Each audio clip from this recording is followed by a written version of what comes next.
Hello friends, स्वागत है आप सभी का फाउंडेशन स्टडी चैनल पर।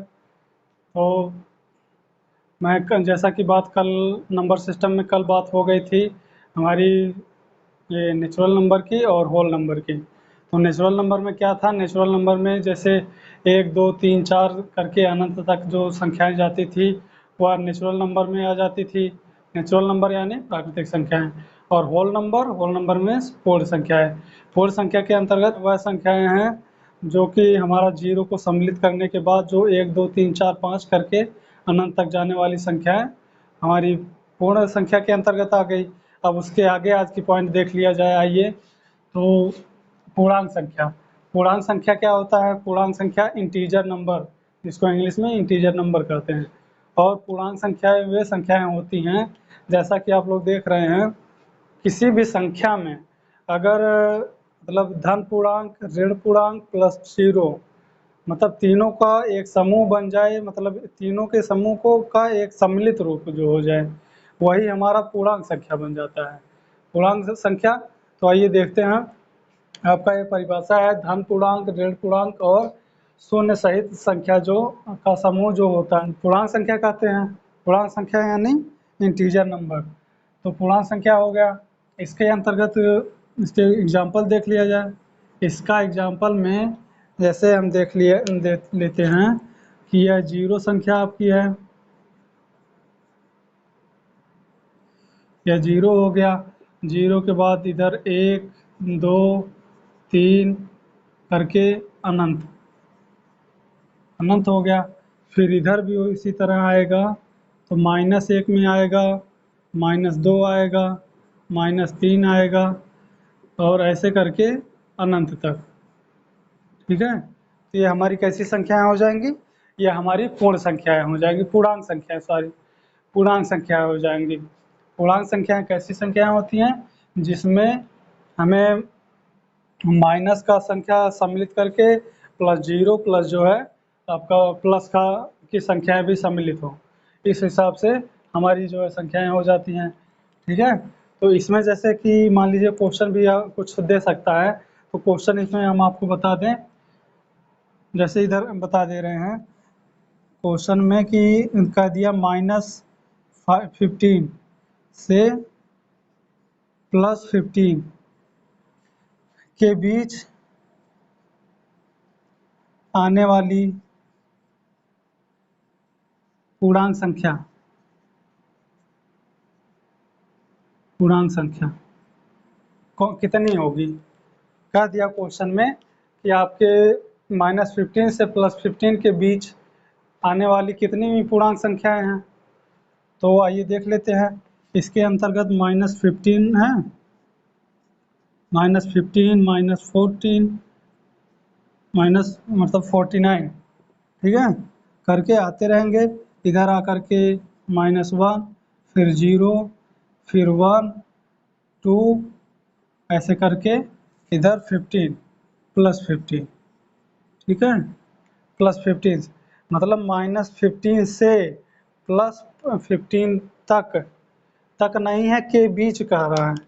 इसमें इसको बहुत महत्वपूर्ण चीज़ ध्यान देना है कि के बीच कहा है, यहाँ पर बीच रहेगा, के बीच जो है आने वाली संख्याएं, अगर के बीच कहा है तो यह संख्या आपकी छूट जाएगी, यह संख्या +15 आपकी छूट जाएगी। और इधर देख लिया जाए तो हमारा 49 प्लस इधर 49 यहाँ से होगा, यहाँ 49 हो गया। यहाँ जो है एक संख्या जीरो ले लिया जाएगा। उसके बाद माइनस में देखा जाए तो -1 से -15 तक हमारी कितनी संख्याएं हो जाएंगी? 15 संख्याएं। तो टोटल हमारा कितना हो जाएगा? टोटल देख लिया जाए तो टोटल 100 संख्याएं हो जा रही हैं, 100 यानी 100 नंबर्स हमारी क्या हो जाएंगी? Integer number. इंटीजर नंबर हमारी कितनी हो गई? तो आपकी 100 हो गई। आइए आगे देख लेते हैं।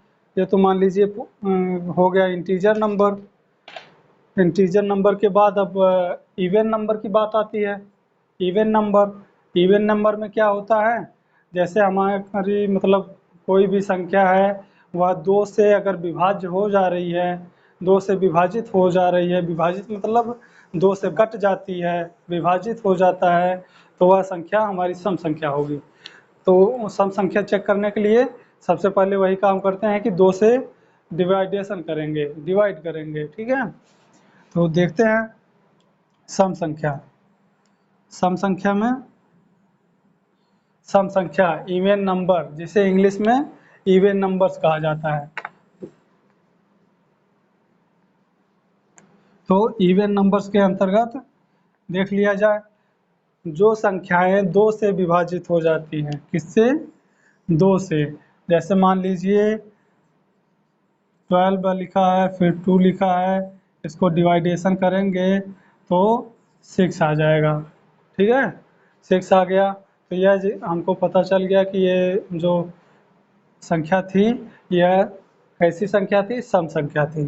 तो इसके अंतर्गत ये देख लीजिए, जो संख्याएं 2 से विभाजित हो जाए, जो संख्याएं 2 से विभाजित हो जाए उसे हम कैसी संख्या मानते हैं, सम संख्या मानते हैं। सम संख्या के अंतर्गत हम एग्जाम्पल देख लेते हैं। सम संख्या के अंतर्गत एग्जाम्पल देख लेते हैं।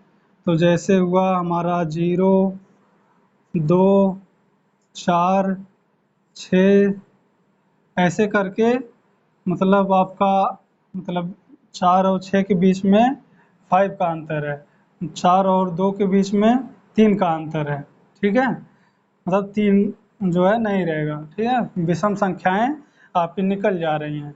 तो उसी तरह आपका एक सीरीज बन के चला जाएगा, आगे जो है अनंत तक जाता है। फिर इधर भी वही कंडीशन आएगी, -2,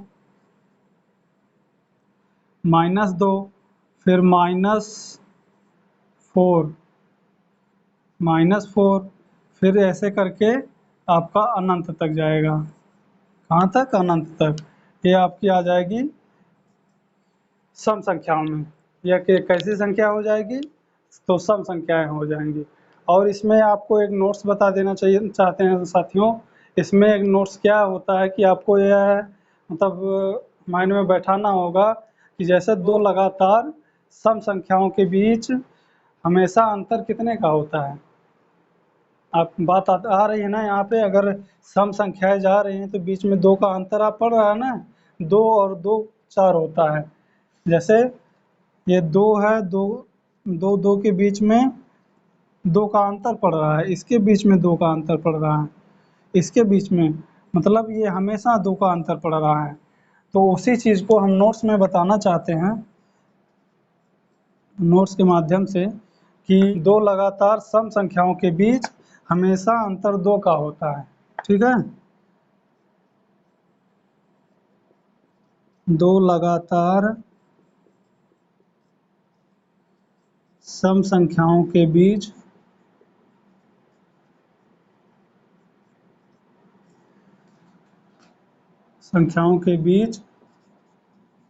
कितने का अंतर होता है, तो 2 का अंतर होता है, 2 का अंतर होता है, ठीक है। आपको यह पॉइंट ध्यान देना है, ठीक है साथियों। आगे देख लिया जाए अब विषम संख्या। विषम संख्या मान यानी ऑड नंबर। ऑड नंबर में वे संख्याएं जो 2 से विभाजित ना हो, यानी कोई संख्या आपको दे दिया जाए, जैसे क्या लिखा है 13, 13 को 2 से डिवाइड करने के लिए यह कह रहा है कि यदि किसी संख्या को 2 से डिवाइड करते हैं तो डिवाइड ना हो, तो विभाजित ना हो। अगर विभाजित नहीं होगा तभी वह संख्या विषम कहलाएगी। तो विषम संख्या जैसे 2 छक्का 12, 2 का अगर पहाड़ा पढ़ेंगे, 2 का टेबल पढ़ेंगे तो 2 के टेबल में यह संख्या नहीं आ रही है, यानी यह विषम संख्या का निर्धारित हो जाएगा, यह विषम संख्या निर्धारित हो जाएगी। क्या लिखा है तब, वे संख्याएं जो 2 से विभाजित ना हों उन्हें विषम संख्याएं कहलाती हैं, ठीक है, उन्हें विषम संख्या कहा जाता है। इसका एग्जाम्पल देख लेते हैं। इसका एग्जाम्पल इसका एग्जांपल देखा जाए तो जैसे मान लीजिए यह है 1 है, 1 हो गया, 3 हो गया, 5 हो गया और 7 हो गया। ऐसे करके आपका अनंत तक ऐसे चला जाएगा। और इधर भी देख लेते हैं, इधर 1 हो गया, -1 हो जाएगा, फिर -3 हो जाएगा, -5 हो जाएगा। ऐसे करके इधर भी अनंत माइनस में अनंत चला जाएगा। ठीक है, माइनस में, ये माइनस में अनंत रहेगा।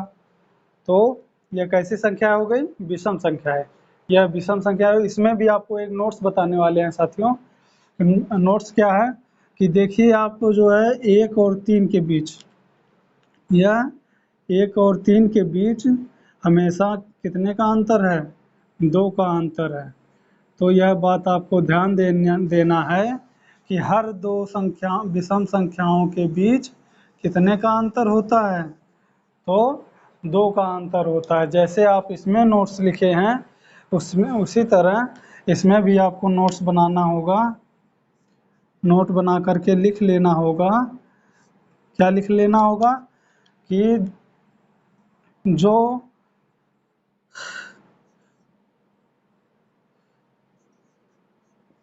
दो लगातार विषम संख्याओं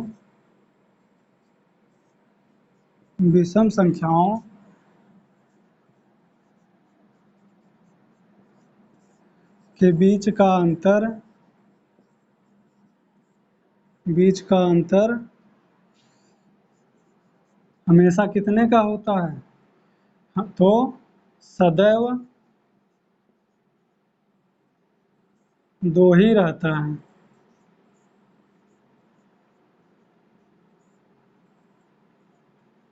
ठीक है साथियों, तो कितने का अंतर रहता है? 2 का रहता है। एक चीज़ और इसमें बता दें साथियों, इन चीज़ों में आप एक चीज़ और केयर किए होंगे कि यहाँ पर 0 लगाए हैं, यहाँ पर 0 क्यों नहीं लगा है? तो वह चीज़ बता दें। इसको नोट नंबर 1 कर लेते हैं, इसको नोट नंबर 2 में कि 0 एक कैसी संख्या है, मतलब इसको देखने से और इसको देखने से आपको 0 कैसी संख्या नज़र आ रही है? 0 का कुछ मतलब निर्धारण तो हो रहा होगा ना इसके हिसाब से कि 0 एक सम संख्या है कि विषम संख्या है, कैसी संख्या है, वह तो यहाँ पे देखिए अगर तो निश्चित हो जाएगा। निश्चित कैसे हो जाएगा? जैसे देख रहे हैं 4 है, 4 के पहले अगर एक छोड़ करके दूसरी संख्या लेंगे तो 2 आएगा। जैसे 4 के पहले अगर 3 आता है, 3 को हम निकाल दिए, 3 को निकाल दिए तो 2 आ गया, 2 आ गया। और 2 के बाद 1 को निकाल दिए, यानी इसमें विषम संख्याओं को निकाल दिया जा रहा है। देखिए तो यहाँ से 3 निकला हुआ है, यहाँ से 5 निकला हुआ है, यहाँ से 5 निकला हुआ है, यहाँ से 1 निकला हुआ है, 1 निकला हुआ है। इससे क्या पता चलता है कि यानी इसमें केवल सम संख्याओं को रखा गया है। सम संख्याओं को रखा गया है तो इसका मतलब आपका ये 0 संख्या भी एक सम संख्या है। इसमें देखिए, इसमें केवल विषम संख्या को लिया गया, जैसा आप देख रहे हैं 3 एक विषम संख्या है, 3 और 1 के बीच में 2 एक सम संख्या है, तो सम संख्या को निकाल दिया गया है। 3 और 5 के बीच में 4 एक सम संख्या है, तो 4 को निकाल दिया गया। इसी तरह 1 और 0, 1 और -1 के बीच में 0 एक सम संख्या है।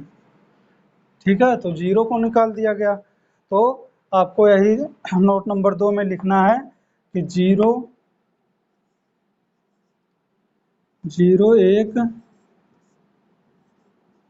सम संख्या